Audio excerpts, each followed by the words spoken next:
First of all, thank you, Joseph, and thank you to all of those involved, the new museum and others involved in putting this together. This is such a fabulous event. I always look forward to it.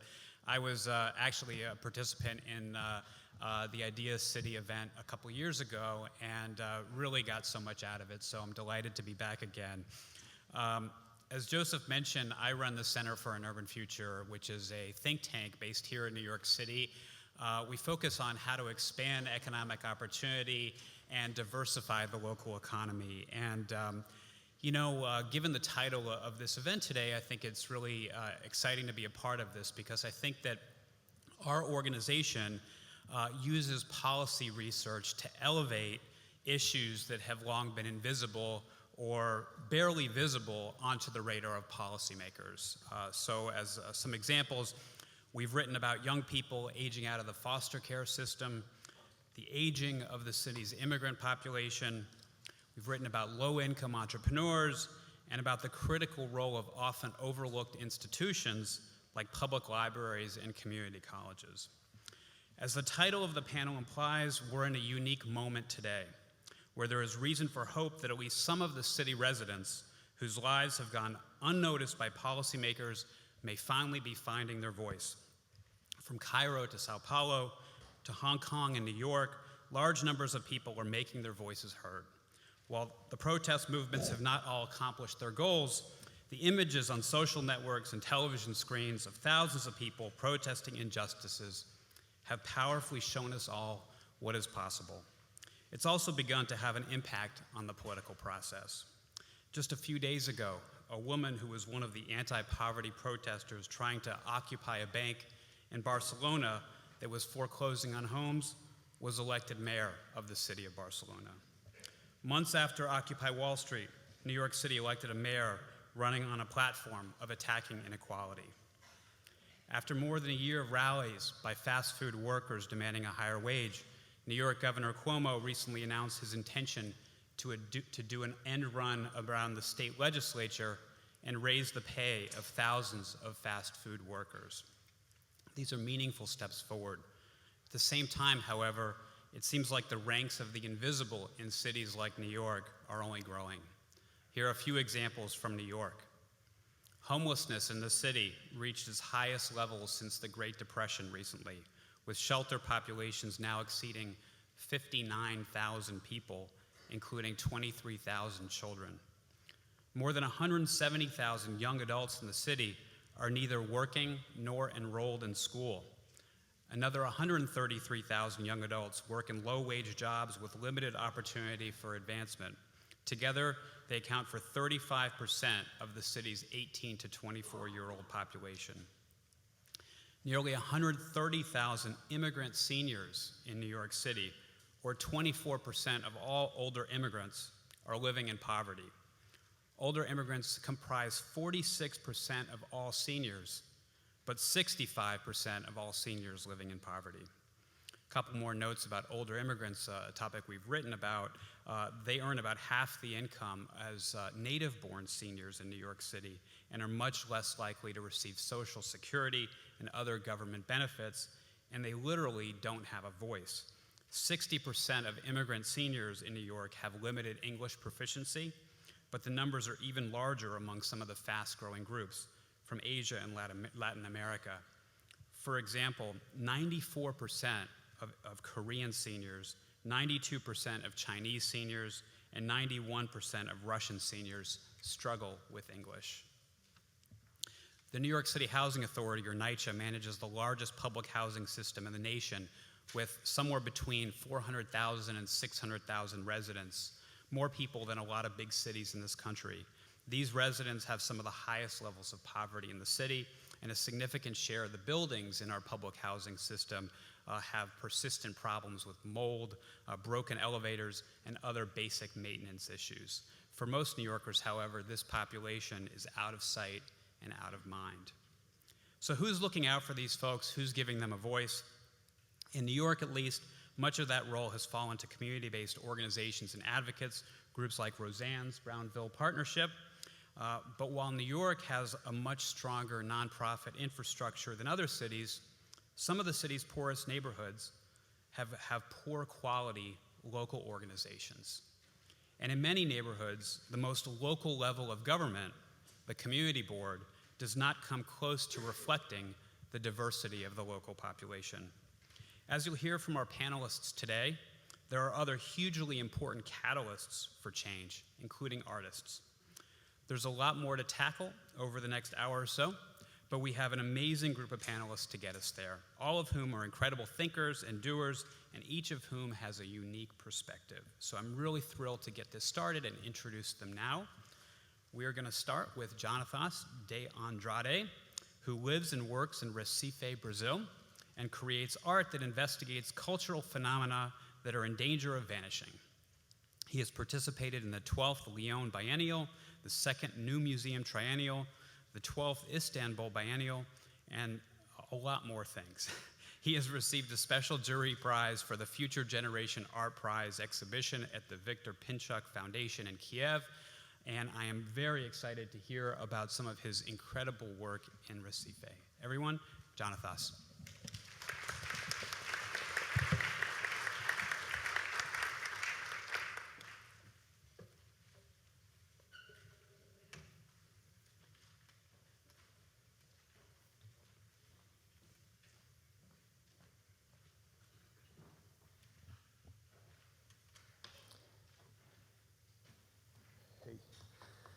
Good morning. Thank you very much for the invitation to be here. I live in Recife, this city in the northeast of Brazil, one of the first to be colonized by the Portuguese, so it has a whole tradition of rurality and whole disbalance of equality. It's very clear to see the city how. All right. So I was born there, and I was always impressed how very naturally the city deals with poors and riches, and everything is very together, but at the same time very separated. The presence of carters and horses, for me, it was very common in the city, but totally ignored by the local administration. And there was a moment where I realized that although the city was very rural in some aspects, like you have spots where people do plantations, the administration takes it entirely as an urban city. And this is why the carters and the horses around the city are taken as totally inexistent. But you can see the sound, you can see the landscape that they are super present in the everyday life. And there was a point where I imagined a situation of if you don't see one here, one there, if you see them all together, it could be, this invisibility would be very impossible to contest. And I imagined a horse race in the middle of downtown. And but this project would be impossible once they are forbidden. And then I started articulating to do a film with this situation. Being a film, it could be understood as fiction. And being fiction, I could ask for the permits for the local administration to shoot the scene of a horse race in the middle of the city. So I started negotiating with all levels of the administration, the sanitary department, the traffic department, the cultural department, many meetings, trying to find a way to make this scene possible. In the same time, I was talking to the carters in the horse trade fairs that I was organizing a horse race. There would be prizes like goats and horse food, and but there a film would be shot. So it was basically the same thing, the other way around. And I asked, I could get the permits, and I had a pamphlet to distribute. I had friends and a lot of people like helping me out in this articulation, and we had like 15 people with cameras in all the spots we imagined the horses to be, and then it happened. Wait, see.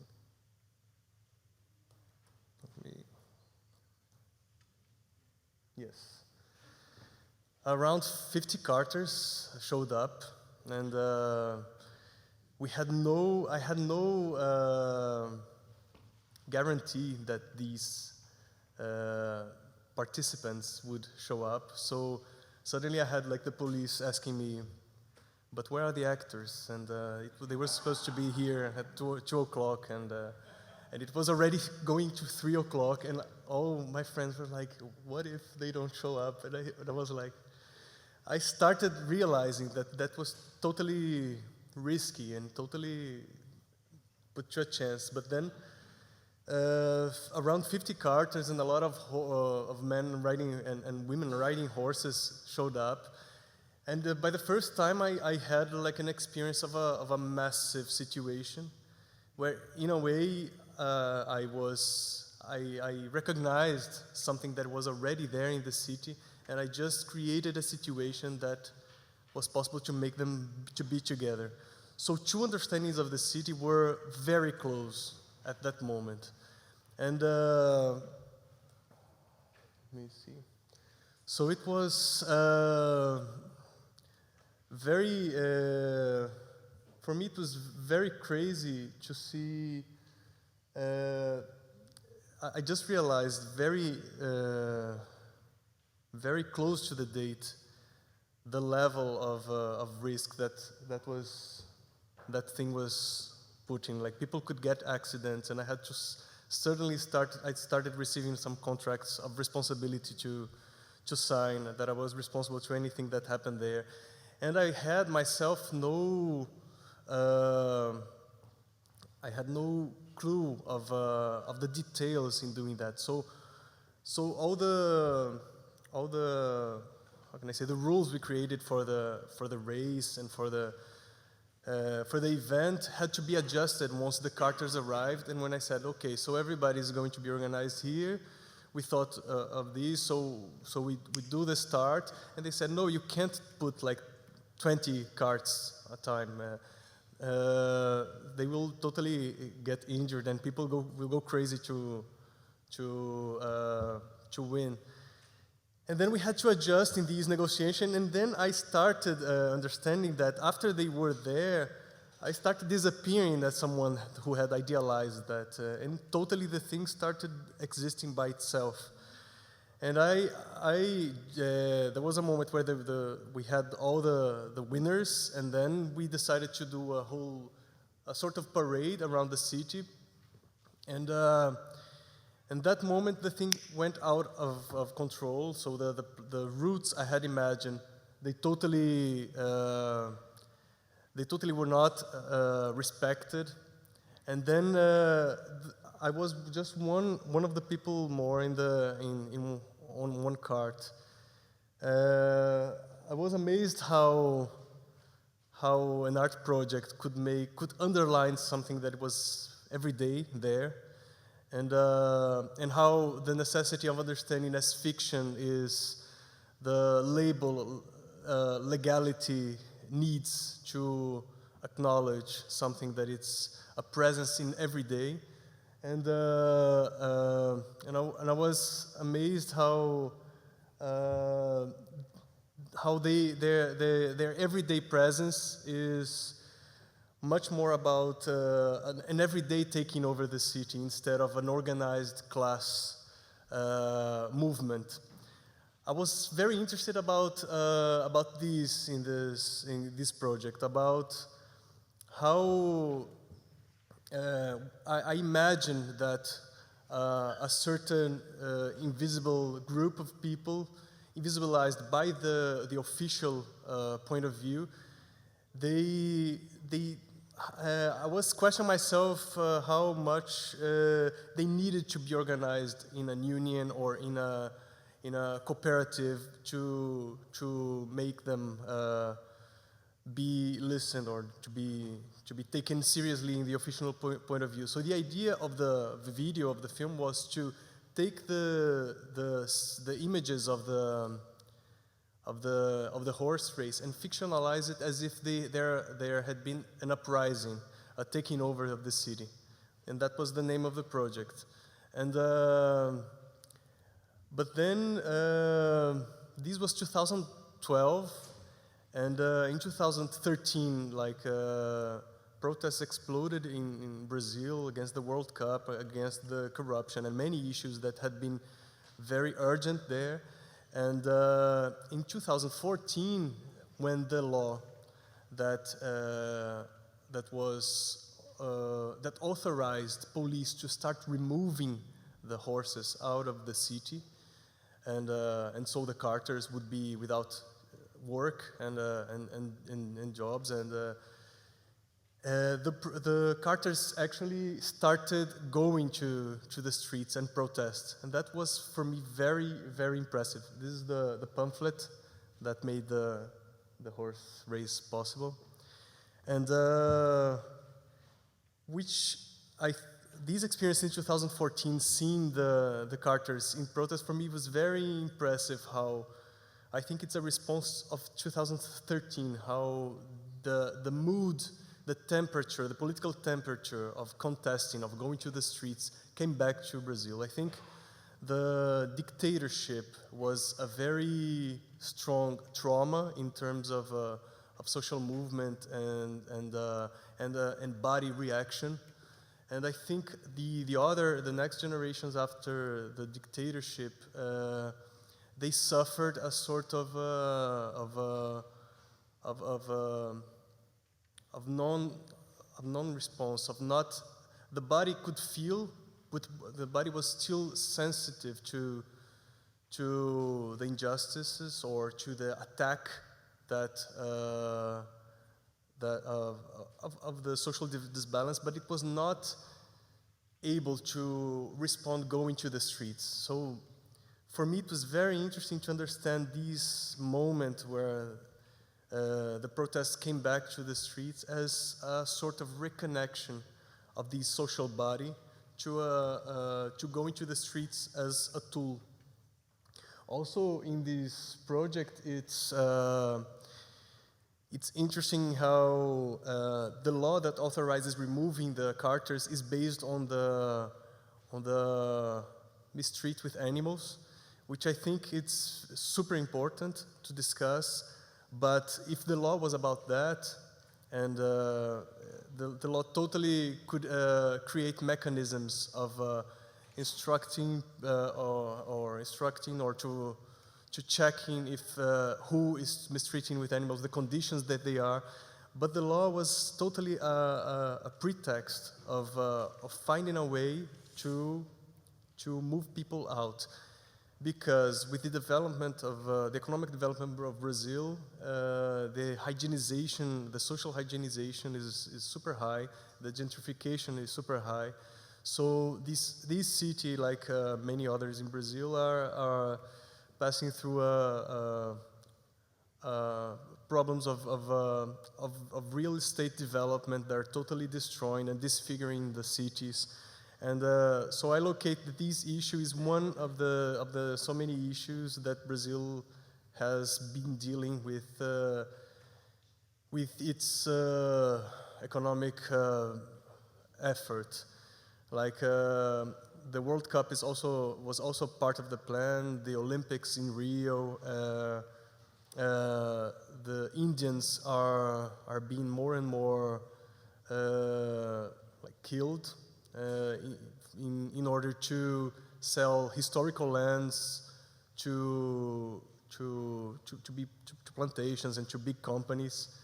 So it's very curious how these things happened after a set of a left-wing government with Lula, which a lot of development in social spheres have happened. So these images I articulate in an installation and in the video and in one installation that I take these shots as possible social reaction. This is the one image of the protest of the Carters in 2014. And this is Recife, like last month, a movement called Ocupa Estelita, which is against a project of building 14 towers of 40 stories, which is a luxury project in the middle of a historical site downtown, which was sold by very low to the local developers. And it's a total absurd, and I think that this was totally impossible before. When I was in college, for example, I was thinking about these issues of being sensible to something, but not seeing my generation going to the streets. And I think that these local temperature responds to a global temperature of reaction where things return to being contested with more strength and articulation. Well, I think that's it. Thank you very much.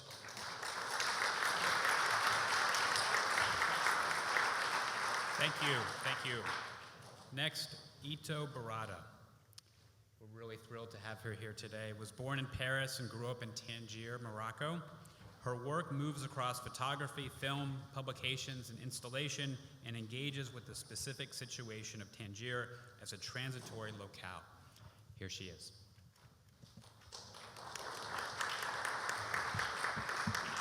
Thank you. No? Yeah, go ahead. Thank you.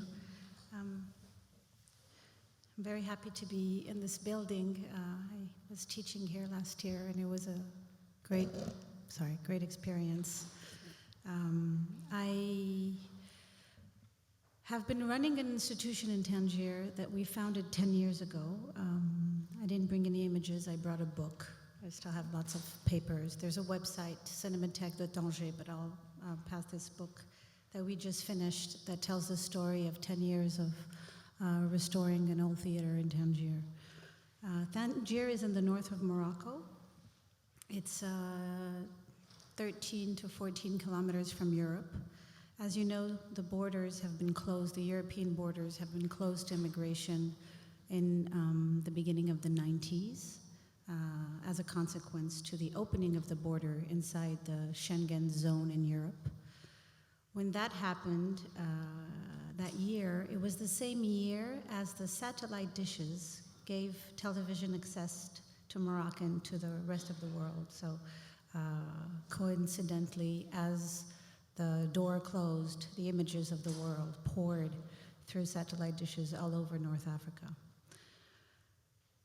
I started this project with a group of friends in the center of the city, which was completely abandoned in the early 90s until the end of in the year 2000. We found one of the 25 old cinemas in Tangier, but it was on the main square of Independence. And we started writing the project to make it in the beginning just an art house cinema. We had no experience in project building, in fundraising. We had the help of 2 students from Columbia University who could write grants. They were in comparative literature. And they stayed with me 6 months and then kept coming back. And we raised in 4 years about €1 million to start the renovation of this old cinema from 1938, equip it. We started collecting films and found footage over the country and also in Europe, where people were getting rid of 35mm prints. We specialized in Moroccan and Tangier archives, and a lot of film noir about the history of Tangier were not shown in Morocco, so that's one thing we started to collect. One thing leading to another. We opened in 2006. we planned to be just an art house cinema, and as we were renovating the community and the artist community around us, and because of all the films we found and the collection we started to build, we decided to do a little bit more. That's how we started with workshop. We started doing workshops with Documentary Filmmakers Group in London, DFG. They had a big experience of training people to make documentary films. And we worked also with the Magic Lantern workshops from Switzerland. They're in Neuchâtel. They're a group specialized in film education for children. And they do a little 10-minute animation of the history of cinema and little booklets that the kids receive a month before. It's for children who are in school or out of school. We've been running the Magic Lantern program in Arabic. So we made the same booklets, and we opened also clubs after that in Marrakesh, Casablanca, and recently in Beirut, Lebanon. Those were the two important poles that we have in the beginning. Education, with doing workshops and inviting people to teach in the cinema. We have 2 screens, a 300-seat theater, a 50-seat theater. We have also what I think was the best idea we had is there was a cafe, a small cafe, but it was opened on the plaza. We slowly pushed all the buses that were parking in front of the cinema in the beginning. Everything took about 4 to 5 years to negotiate the right to use the square, to open our doors, to keep the man who was selling the snails in front of the door, the shoe shiners who were ushered to leave the square. We kept all the people working in the neighborhood around the cinema, and I think that was something that gave us our identity right away, because by working with the historical staff in the cinema, the staff worked in that cinema since 1963. The cinema was specialized in Bollywood film mostly. We kept the people who were working in the cinema, we kept the environment the way it was. We renovated with bits and pieces from the flea market, and we made it safe and secure. The archives are not in the best condition and protection. That's the big goal we have today, is to, because we received, for example, in the last 6 months, I acquired 26 new film posters from the 30s and the 40s with Tangier title, from Germany, from Argentina. And these are in very fragile condition. And that's one department. That's a big name. The Cinematheque is run by, you have to imagine, 7 people, if you count all the interns and students we had working with us in teaching and in working with the kids on the Magic Lantern Film Club program. We've had on and off about 60 people work with us. We've partnered with schools, film school, with Cergy-Pontoise in France. Their students, right after their diploma, come and spend 3 to 6 months with us in different departments, communication or development. And next year is our 10th anniversary. I am a member of the board. I don't run the cinema since 3 years. This is my 3rd year out. But when we were there, what was the, I think what was our chance and our curse at the same time? Our chance was that we were not very professional. We learned empirically to do what we had to do. We sort of responded to the demands of the local artists, the students, the teacher. We sort of filled in the needs. We have a program for children, and we have a program for school children. The Magic Lantern is once a month, but we also have a lot of school kids that come to see the cinema history and local cinema that you can't see without. That's not screened anymore. You can find every film in the street in Tangier for about $1 or $2. The pirates made all the cinema in the world available. So our role is more to show films in 35/16. Now we digitize the cinema, but mostly to curate, to associate films together, to present them, to talk about them, to make them available in a way that you don't need to see them alone, and to help people choose. So to give you an example of the programming quickly, we've showed Jacques Demy retrospect, Glauber Rocha, Pasolini. We've showed films by Ritik Ghatak. We've showed films by Satyajit Ray. It's mostly world cinema, local cinema, because again, Moroccan films go to festivals, but they're rarely showed locally. And then all the genres of cinema that you can't find in art, or you only find in art houses in the world, but you don't find in commercial cinemas in Morocco.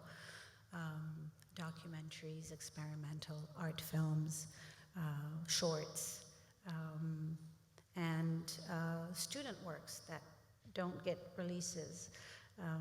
And also one wonderful thing that we will organize for our 10th anniversary that we did in the cinema is we have a magic lantern collection of the Arab world. Jerry and Meryl Butler, who are a British couple in Tangier, are collectors of magic lanterns. And we do projection of slides. This is pre-cinema slides, hand-painted slides from the 19th century with landscapes of Tangier, the whole Arab world. Some are abstract, some are landscapes, some are very funny. A bearded man who's sleeping, snoring, and a rat goes into his mouth. They're sort of pre-animated movie films, but with hand-painted glass. And Jerry does a great performance in the cinema.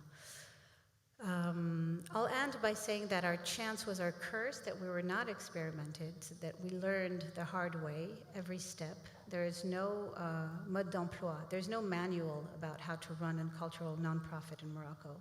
So we were sort of us and a few other associations around the country were the pioneers who sort of wrote the manual of what to do. And I think that's our big success, is that since people saw us get over a building that we never bought, we didn't buy the cinema, we just have the lease. We didn't have a penny, we found money. We didn't have a big network of artists, we built it. We didn't have an audience, we built it. Against everybody's good sense, this thing of a Cinematheque worked. I can say we have a lot of, we have a very large extended family. The slaughterhouses in Casablanca have been turned into art spaces and music spaces. Festivals are developing everywhere in the country. I think the government and the local institution, that's our chance, but it's also our problem, have I think understood that there is something to gain for them in having some, what they call animation in the city. We can't really sell the messianism that ISIS or other groups can sell to get the youth not bored and not want to go out of the country. But I think the authorities and our partners, our commercial partners, understand the role we have in a city of 1 million people where everybody wants to get out, into keeping the community and the city alive with people who want to live and work in it. I think that's our major success. The risk, I'll finish with that, is the instrumentalization, it's a horrible word, the instrumentalization by the government. We are on every brochure about the development of Tangier. Tangier is being completely transformed to a small city where alternative spaces have a space, to a sort of big marina, interchangeable marina to greet tourism, mass tourism, I think they're hoping. The other risk is to be independent. We have funding that is not governmental. We've asked, they never gave us. It's not that we didn't want it, but we never got it. We got it for the construction, we got it for special project, but we never got it, the city to involve itself as a permanent partner. But we have money from Pierre Berger, from Yves Saint Laurent, from the foundation of Jardin Majorel. We have money from Renault, the car company, who just makes their cars in Tangier now. We have Agnes B., the fashion designer, also is a donor. Our budget is not very big. It's about 200,000 euros, about $200,000 every year, to compare to big cinematheques. The French cinematheque's budget is 27 million a year, euros. So we have a tiny budget, and the government's investment now is majorly in festivals. They don't last long, they're easy to sponsor, they give a great image for tourism, and the problem with the development of festivals all around the city is that they're taking all the money. And that's something we're working with today, is finding a way to not have only sponsors that are foreigners, because then you sort of create an association that's a bit dangerous for us. Dangerous in terms that people think, oh, you have a lot of money, you're funded by foreign millionaires. And in our development in the next 5 years and for our 10th anniversary, that's what we hope to achieve.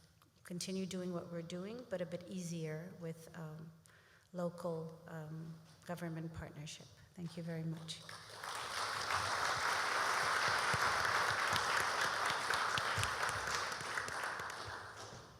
Thank you. And our next panelist, Rosanne Haggerty, all I'm going to say is she is a nonprofit visionary here in New York City. Rosanne?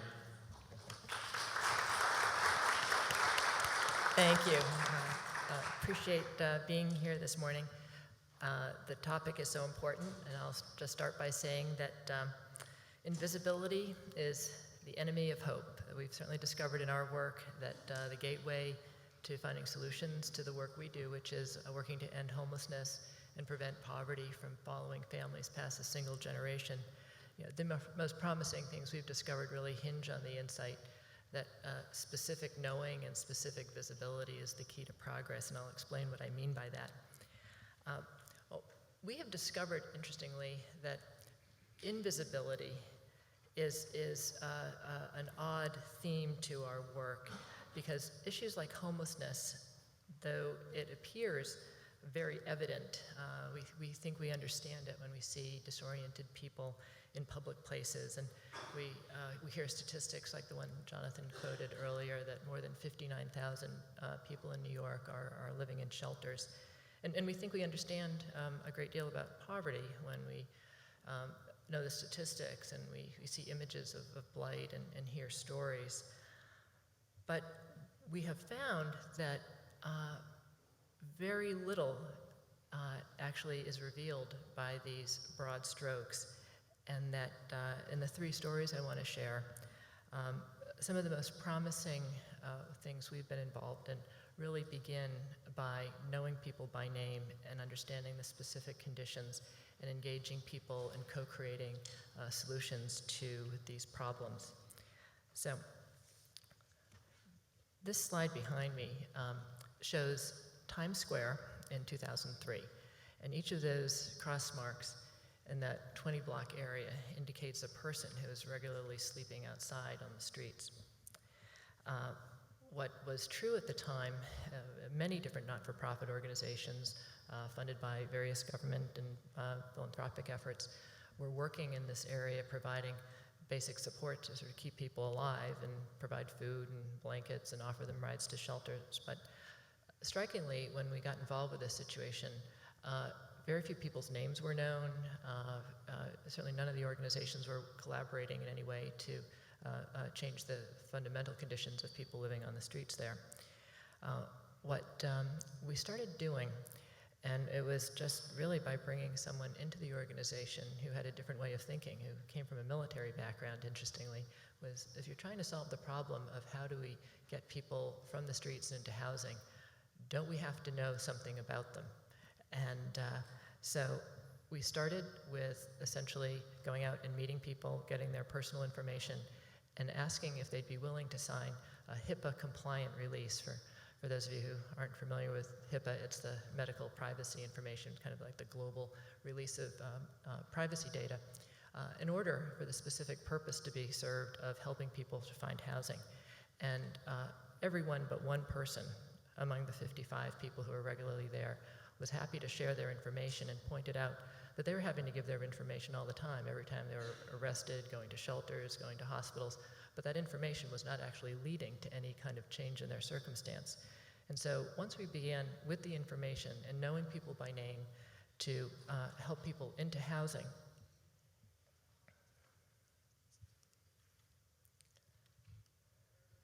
whoops, that's not supposed to happen.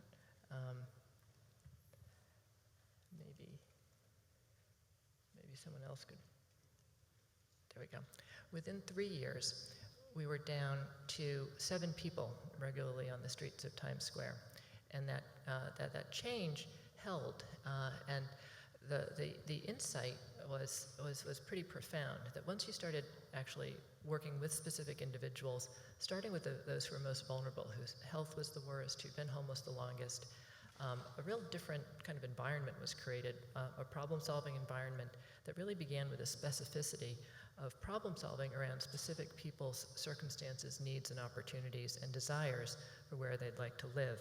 And we also saw this interesting phenomenon that I think is best explained by a social network shift, in that when people started seeing others being housed, people didn't even come to us for housing. People actually sought out other assistance, and so the basic expectations and norms changed once we began understanding specifically who was homeless and what those specific individuals would need for assistance.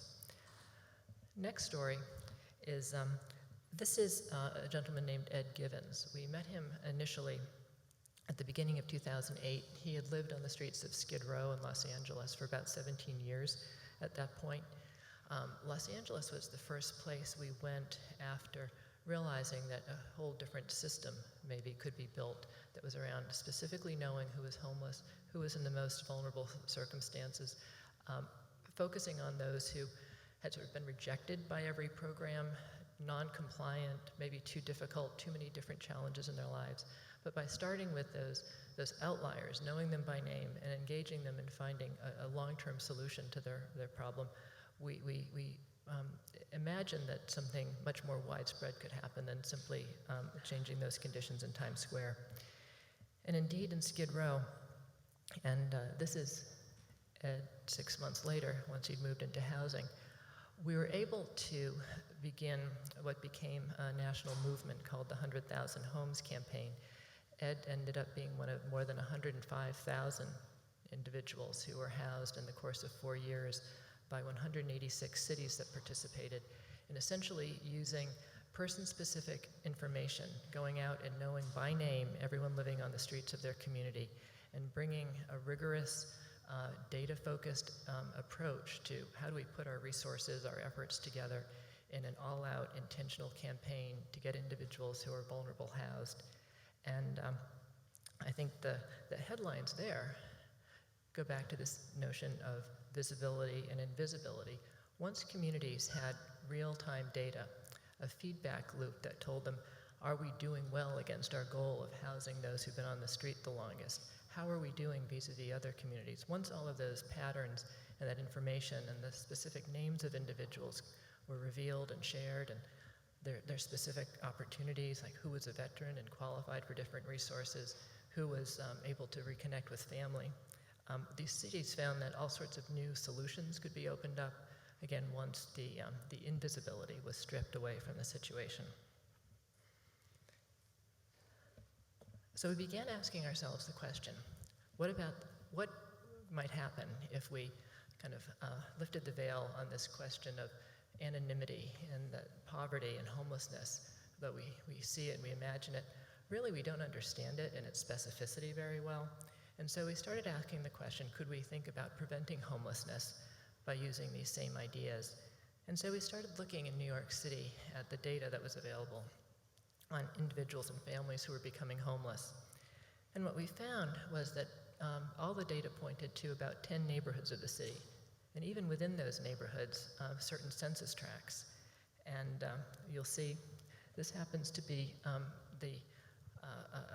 heat map showing the addresses of origin of individuals in the state's prison system, because we know that criminal justice involvement, frequent health care utilization, long-term poverty, foster care involvement, prior experiences of homelessness. These are all indicators that we know from the lives of homeless individuals and families that tell us, what was the course into homelessness.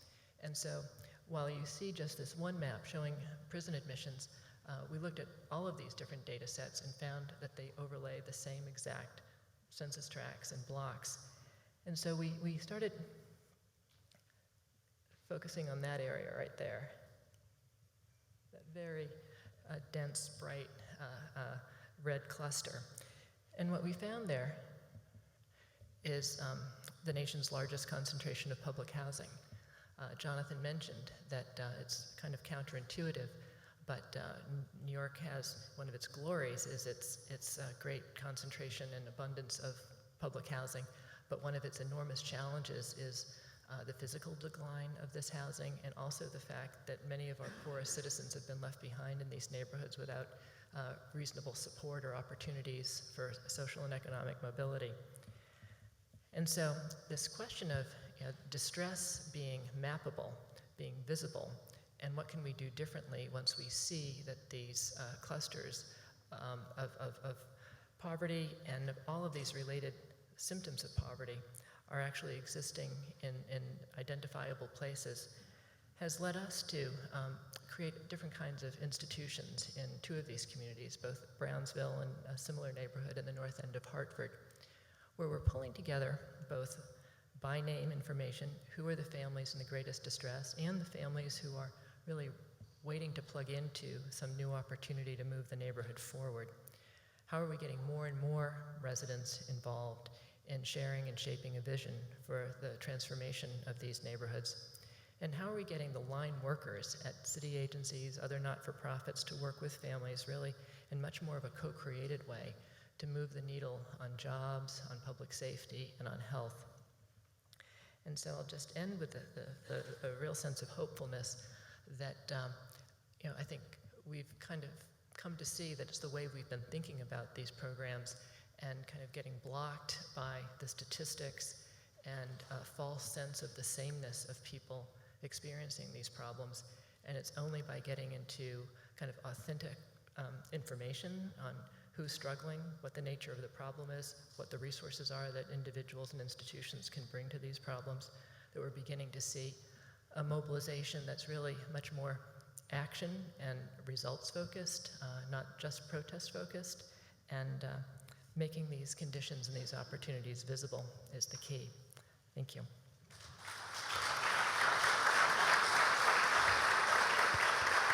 All right, thank you. Next, we're going to hear from Micah White, who is a co-creator of Occupy Wall Street and is founder of Boutique Activist Consultancy, which, and I love this, specializes in impossible campaigns. Micah?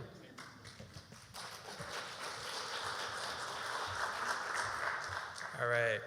Thank you all for coming. I also want to thank Richard, Connie, Joseph, Ellie, Kiara, and Lisa for organizing this event. So what I want to present to you is kind of a counter-narrative about activism. And it begins with Occupy Wall Street and realizing that Occupy Wall Street was basically the realization of our story of activism. There's a story of activism that we tell ourselves, which is that if you can build a social movement with millions of people, and they have a largely nonviolent, that they cut across demographics, they have people from all over the country and different socioeconomic levels, and that they have a somewhat unified message, then real change will happen. So we had that with Occupy Wall Street. We had a once-in-a-generation social movement that achieved a lot of the so-called criteria of what creates social change, and we realized, in fact, that it wasn't true. That Occupy Wall Street didn't create the social change that it set out to do. And so I call Occupy Wall Street a constructive failure. It failed, but in failing, it revealed something very important about the way we think about activism, which is that we've been chasing an illusion. We've been chasing a story about how social change happens that isn't actually true. So if you look at the last 15 years, we've been having the largest protests in human history, and yet they haven't been creating social change. There was a protest in India with 100 million people. In 2003, we had, this is probably the best example to refer to, we had a global synchronized march where the entire world protested on February 15th, 2003 against the Iraq War, which happened anyways. And then, of course, we have Occupy Wall Street. We have the protests in Brazil in 2013. So the failure of these protests reveals that our story of social change that we've been telling ourselves and that we've been chasing after as activists isn't true. And I've been thinking about this, and I've been writing a book now that's called The End of Protest. Now, the end of protest doesn't mean that we have an absence of protest. It instead means that we seem to have a proliferation of ineffective protests. Protest, as it's originally supposed to be, which is something that changes the social situation in which we live, doesn't seem to be existing anymore. So what's our way out of this? And I'm going to just kind of lead you quickly through thinking about how do we escape this situation. So I made this graph to kind of to help people think about our theories of activism. Okay, and the revolution, which just to define what I think about revolution basically means a change in legal regime. It's when you make something that was once illegal, legal, or something that was legal, illegal. So with Occupy Wall Street, we wanted to change the law around money and politics. We wanted to make something that's legal, giving unlimited money to candidates, illegal, which is a kind of revolution. Now, revolution is the intersection between the human and the natural world. And almost all activism falls in the category of voluntarism, which is the bottom left-hand corner. That means that human action creates change. Activists do actions because we believe that our action is what causes change. It's a human process that intersects with the natural world. That's the most common understanding of activism, and that's kind of why people organize protests, because to change something, you need to act, right? Well, there's another option. It's called structuralism. It's the idea that revolution actually is a process that doesn't involve humans at all. It's a natural phenomenon that is the result of, for example, food prices. And there's been studies that have shown that the Arab Spring and Occupy coincided with historically high food prices. And those food prices were caused by climate change. Therefore, revolution is actually a process of natural phenomenon, and that it doesn't involve human action. So you don't need to organize protests. The protests and the revolutions just kind of happen magically or without intervention of humans. Now, there's a third option, this idea that it's a human process, but that it doesn't involve the material realm at all. And therefore, revolution is a change of mind. This is the idea that basically, if you want to change reality, then change how you see reality. In this kind of activism, we would just meditate, and we would change our inner reality to influence external reality. And then there's the fourth possibility, which is that revolution does not involve humans, and is also a spiritual or supernatural process.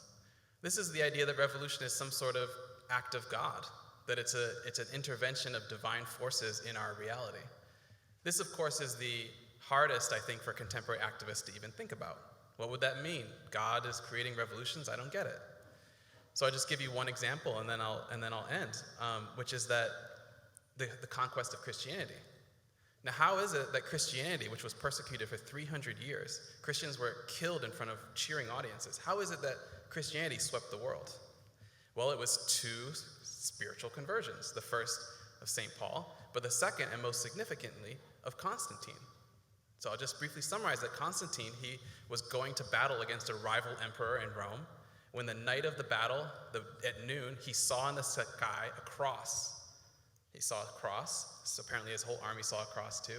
And then that night he dreamt that he talked to Jesus. And Jesus told him, put this cross onto your army's shields and you'll win the battle. He did so, he won the battle, he converted to Christianity, and that's why Christianity won. It was an example of a kind of divine intervention in his eyes. So I think that right now, activism needs a fundamental reorientation and innovation in the way we think about activism. We have to break the script of protest, this storyline that we've been telling ourselves. And part of that involves opening ourselves to basically these four or the three other ways of thinking about activism and protest. So thank you very much for your attention.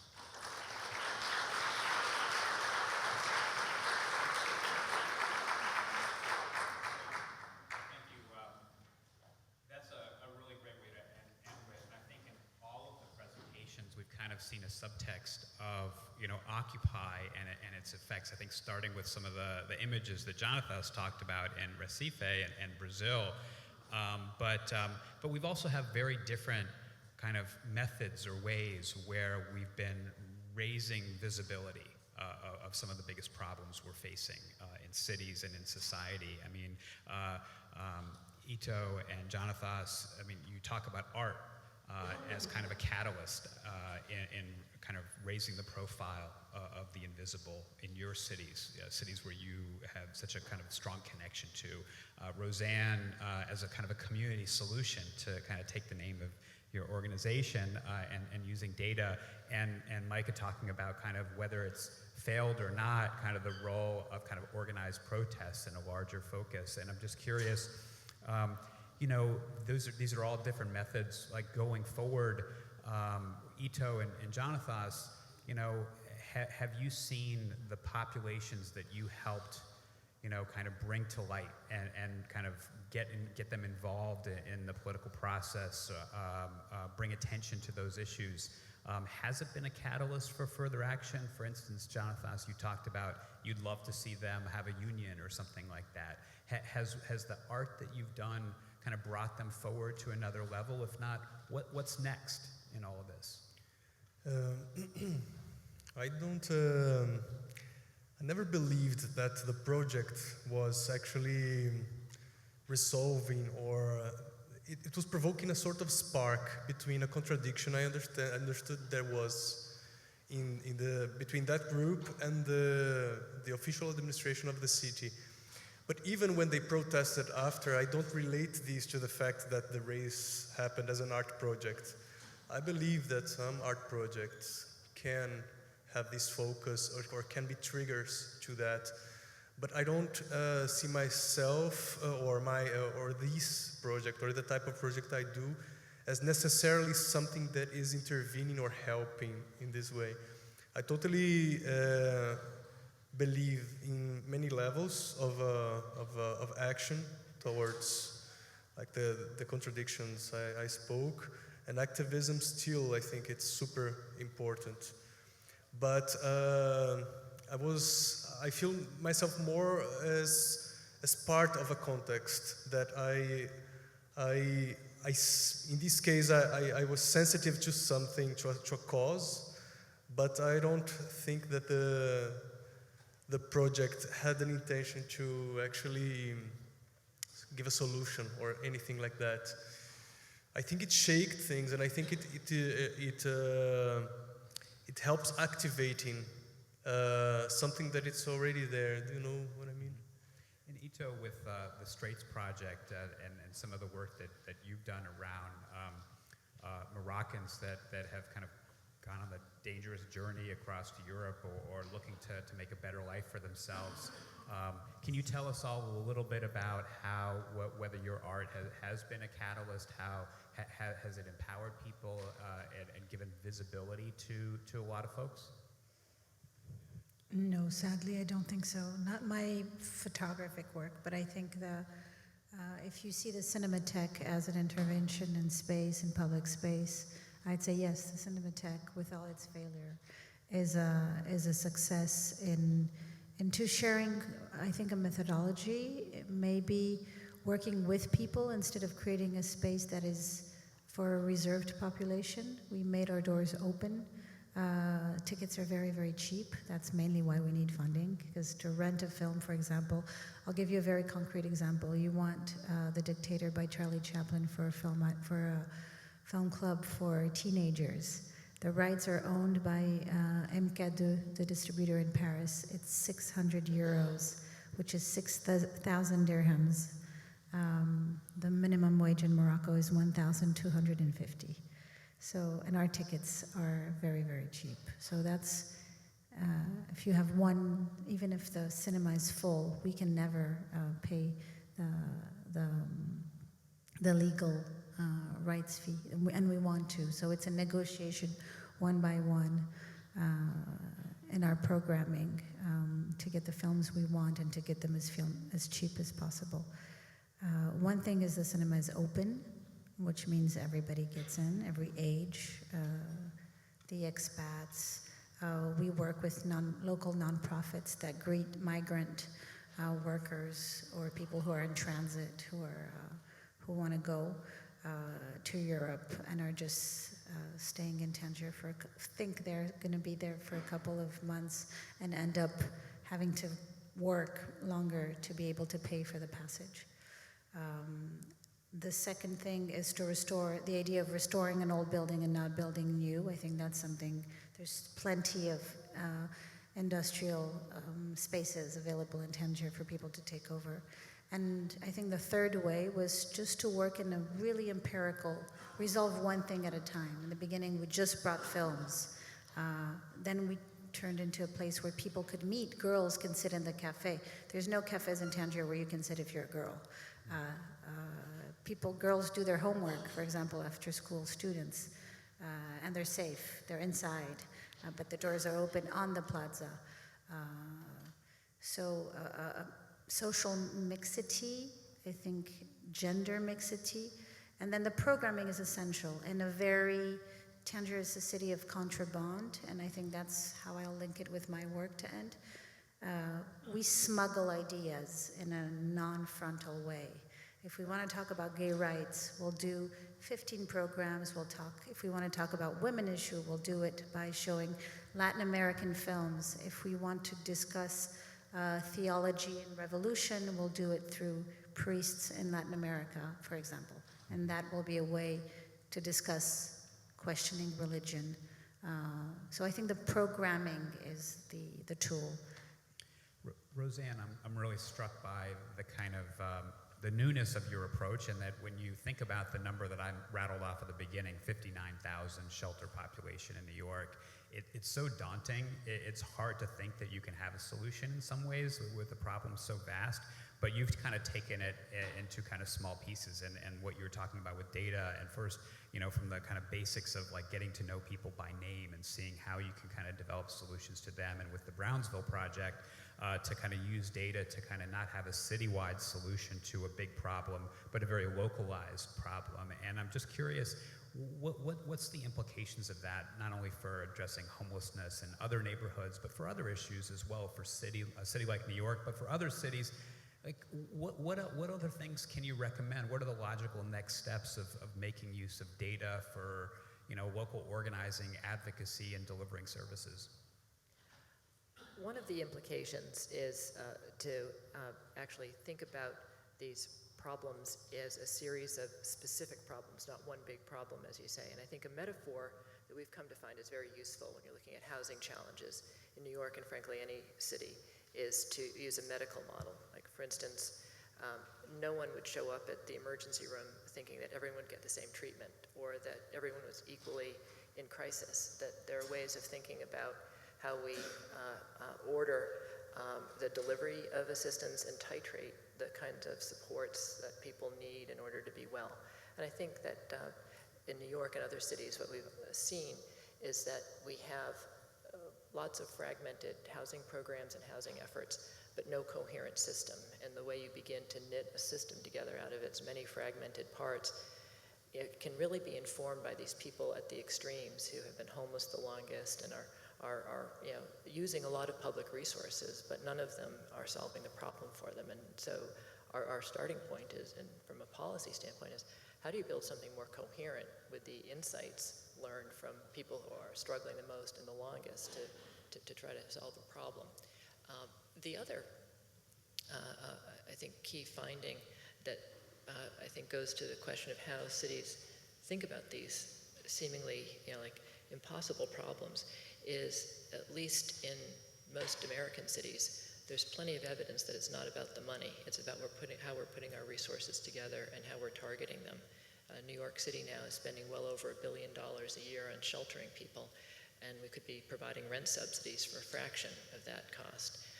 It's also the case that these problems aren't evenly distributed, and so how we can look at neighborhoods like Brownsville and these other 9 neighborhoods where overwhelmingly homeless families and other individuals who become homeless are struggling on a day-to-day basis. One of the things that my colleagues and I wonder all the time, and see great possibilities around is, like, if Amazon can tell me what book I might like to read next based on my past behaviors, and all that information is known in their system, how is it that families who are bouncing between the child welfare system and the criminal justice system, that no one knows them and no one actually is stepping in a proactive way to help resolve all of those problems, which usually have a housing component? So how we use data and the right privacy mechanisms around that to actually help people who are struggling solve their problems upstream before, you know, these cascades of crisis is a real opportunity. That's great. Micah, you're in such a unique position to kind of, you've seen and have had a lot to do with some of the protests and the movements we've seen. And, you know, this is titled Hope and Unrest in the Invisible City. And let me take that word hope. And, you know, you talked about the kind of Occupy being kind of a constructive failure. But I wonder if you can kind of see going forward, there certainly is a moment. You know, I mentioned what happened in Barcelona, you know, Mayor de Blasio here in New York. You know, we're seeing small traction on some issues. Is there a kind of a hope here? And how do you make sure, at the very least, we don't lose some of the momentum? And I know we don't want to just protest for protest's sake, as you were kind of implying, but like, how do we take what's been created and address maybe some of the smaller problems, the very specific invisible populations or, you know, challenges that cities are facing? Well, I mean, I think that's an excellent question. I think that the core idea that I've started to understand is that, you know, what happens is that there's always a kind of, it seems like throughout history, there's always a kind of simmering discontent, and people want to improve their lives in various ways. And what happens is that they lack a means to do so. So one time, people always say, like, well, why aren't more people protesting? And it seems to be that people don't protest when they don't believe that those tactics that they're going to use are actually effective. But when they suddenly see, oh, this is it, this could actually be the moment that things are going to change, and if I risk everything, if I risk arrest, if I risk getting beat up, if I risk my job, and I join a movement like Occupy Wall Street, then it might actually work. And so I think that activists and the role of an activist is to create new and innovative tactics and approaches. It could be something as simple, you know, like housing, or it can be something like a new technique of protest, which is Occupy Wall Street was basically the synergy of an Egyptian protest tactic with a Spanish protest tactic and brought to America. It was very consciously a tactical innovation from two countries, and we explained that in our initial tactical briefing. And so I think what gives people hope is the development of new forms of tactics, new forms of activism that actually seem to be effective. But of course, they only stay effective so briefly. And so it's a very difficult process of constant innovation and a willingness never to protest the same way twice, which is really, I think, Occupy's shortfall, is that our tactic was synonymous with our social movement. And so once occupying as a tactic stopped working, then the movement itself stopped working, which is not the way I think it's going to be in the future. I think that movements have to be able to then move on to a different tactic, you know, and develop it more like that. But I do see optimism. I think that we're having more and more protests, and that there's more and more innovation possible right now. So. And we only have a couple minutes left, so, you know, I think that we are seeing more and more protests. I mean, I also get a sense, and maybe this is wrong, although art has been a part of protest movements for ages. You know, a number of artists disrupted the Armory Art Fair very recently. There's a lot of art involved in the kind of Black Lives Matter movement, raising awareness around those issues.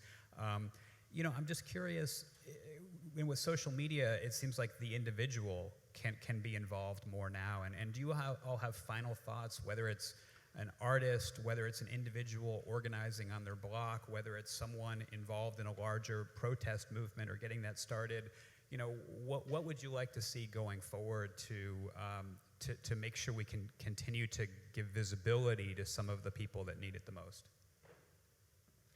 I think it's a combination of helping people use these technology-based tools, both to organize themselves, find others who are thinking about the same problems, and to acquire skills to move beyond protest to real solution finding.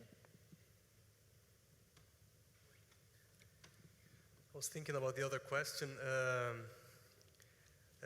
Something that happened is the movement that that I was mentioning in Recife started asking to show the video after. And this was very curious. I was surprised. One of the communities involved, which are, most of the carters live there, they started doing by themselves an older idea of doing a museum of the community. And in some of these occasions, they asked also to show the video in one of their contexts of opening or something. There was also I invited, in the horse fair, I invited the carters to a public session of the video, and it was super interesting to see some of the carters that were in the event coming back. So, and seeing and enjoying, seeing the video as it was a self-activating,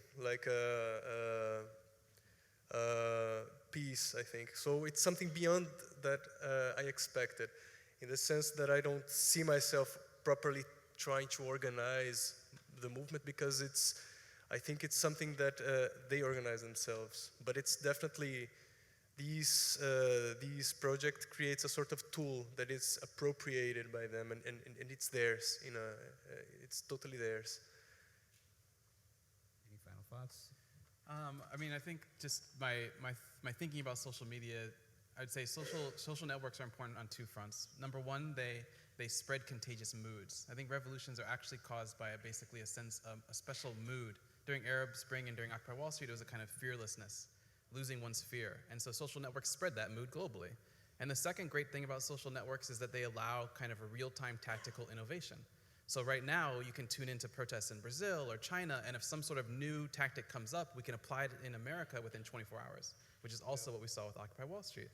Within 24 hours after the Brooklyn Bridge arrest, everyone was occupying because they heard about it immediately on social networks. So I think social networks are this kind of, are increasing the pace of tactical innovation, and they also disseminate a kind of revolutionary mood. So. Well, let's hope it's contagious going forward. And thank you all. Let's have a big hand for all of our panelists.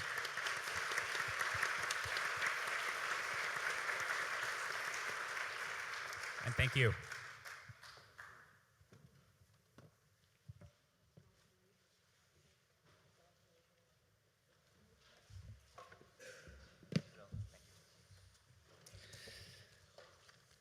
Thank you, Jonathan, for so brilliantly steering that panel, and thank you to all the panelists. When we were putting together the program for Idea City 2015, we knew from the beginning that one of the people we had to have here today is Bjarke Ingels. To those of you who are students here at Cooper Union, Bjarke needs no introduction.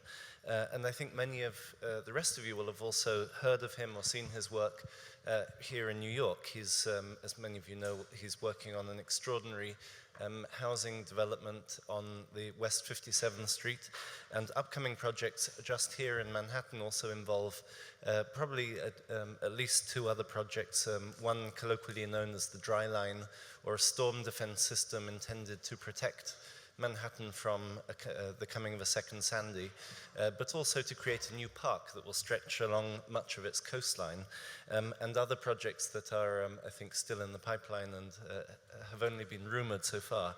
But I don't think it's an exaggeration to say that he's transforming the shape of New York as we know it today, and that's just here in New York. And elsewhere, he's also working on a major, extraordinary new, almost sci-fi project for the Google campus in Palo Alto, and countless other projects all over the world, and all of that by age 40, so one can only imagine what he'll be doing in the coming years. And so I wrote to Bjarke and I said, if you could choose anybody in the world you'd like to have a conversation with today at Idea City, who would that be? And I didn't hear back from him for a few days, then a week passed, then a couple of weeks, and then suddenly in the middle of the night I got a text message, and he said, Kim Stanley Robinson. That was just the three